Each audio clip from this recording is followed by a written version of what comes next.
Assalamualaikum warahmatullahi taala wabarakatuh. Nahmadu wa nusalli ala rasulil karim amma ba'd. InsyaAllah kita teruskan pelajaran kita pada hari ini. Pelajaran buku teks sirah tahun 4, muka surat 41. Pelajaran kelima yang bertajuk penentangan kaum kafir Quraisy terhadap dakwah Rasulullah sallallahu alaihi wasallam. Penentangan kaum kafir Quraisy terhadap dakwah Rasulullah sallallahu alaihi wasallam. Penentangan awal ke atas Nabi Muhammad SAW. Waktu tu di mana? Waktu tu berlaku di kota Mekah. Awal-awal Nabi buat dakwah, awal-awal Nabi mengajak kaum kafir Quraisy kepada Islam, kepada menyembah Allah Subhanahu Wa Taala, Tuhan yang satu, Tuhan yang gaib, yang tak nampak. Awal-awal sekali orang kafir Quraisy ni suka pada Nabi. Sambut kelahiran Nabi, gembira dengan kelahiran Nabi. Ada bahkan orang kafir Quraisy ni dia simpan harta dia kepada Nabi sallallahu alaihi wasallam. Sebab apa? Dia tahu Nabi ni amanah, Nabi ni jujur, Nabi tak cakap tipu.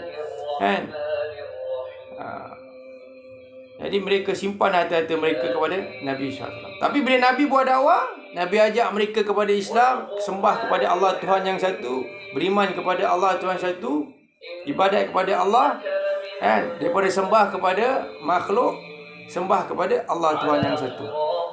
Maka banyak orang kafir Quraisy Mekah ni yang tak suka dengan Nabi, yang benci dengan Nabi, yang marah dengan Nabi.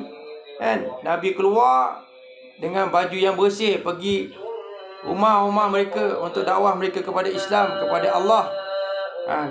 Apa yang Nabi dapat? Nabi dibaling dengan batu, dicaci maki, dihejek, maki amun. Bahkan ada yang membaling najis binatang, najis unta kepada Nabi sallallahu alaihi wasallam. Seksa, marah Nabi sallallahu alaihi wasallam. Itulah cabaran apabila kita lakukan usaha dakwah, mengajak manusia beriman kepada Allah Subhanahu Wa Taala. Antara orang-orang yang menentang Nabi sallallahu alaihi wasallam ni siapa? Kalau kita tengok, ada di kalangan mereka ni orang-orang yang ada hubungan dengan Nabi, macam bapa saudara Nabi, Abu Lahab, bapa mentua Nabi, Abu Sufyan. Mereka ni orang yang dekat dengan Nabi, kaum kerabat Nabi. Tapi mereka awal-awal menentang dakwah Nabi SAW. Dan kaum kafir musyrikin Mekah 3 kali telah jumpa kepada Abu Jahal.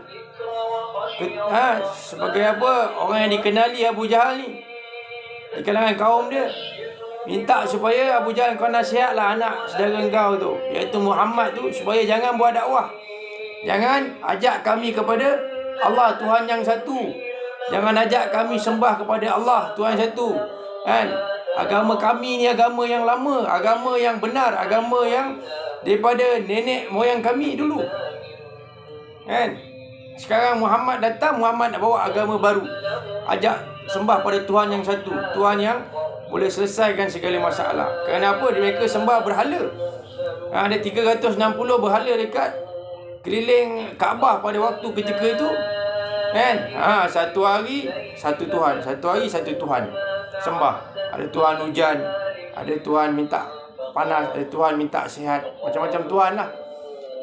Dia kata 360 Tuhan kami ni pun tak boleh selesaikan masalah kami. Macam mana kamu Muhammad kata Allah Tuhan yang satu boleh selesaikan masalah kami semua? Tak boleh masuk akal dia, tak boleh terima dia. Jadi kalau kita tengok Abu Sufyan ni, apabila selepas berlaku peristiwa peperangan antara orang Islam Madinah dengan kaum kafir musyrikin Mekah ni, waktu Fathul Mekah, pembukaan kota Mekah, orang Islam dah menang pembukaan kota Mekah ni, Abu Sufyan masuk Islam. Dia dapat hidayah daripada Allah dan dia terima Islam. Dapat dia gelaran dia kan, radhiyallahu anhu, Allah redha dengan dia, Abu Sufyan. Ada juga yang tak dapat hidayah, akhirnya mati dalam keadaan kafir, dalam keadaan kemurkaan Allah Subhanahu Taala. Contohnya macam Abu Jahal. Jadi mudah-mudahan kalau kita ambil baca dalam cerita kisah sirah ni kan, akan datang fikir, risau, bimbang kita ke atas dakwah baginda Nabi Muhammad SAW. Kita akan ada risau bimbang kita macam mana tahap agama yang ada dalam diri kita. Contohnya lah macam hari ni kan, kita ada semayang ke tak semayang, semayang cukup ke tak semayang kan. Kita hari ni ada tak amalkan Islam, baca Quran tak hari ni, berzikir tak hari ni, ada tak kita hidupkan amalan-amalan Islam dalam keluarga kita, rumah kita kan. Jadi kalau kita dengar kisah-kisah sirah ni, sikit sebanyak mengingatkan kita betapa susah payahnya Nabi SAW dan para sahabat memperjuangkan Islam. Bersusah payah, bermujahadah untuk meninggikan Islam, untuk membangunkan Islam. Mudah-mudahan kita dapat ambil iktibar pengajaran daripada apa yang saya sampaikan ini.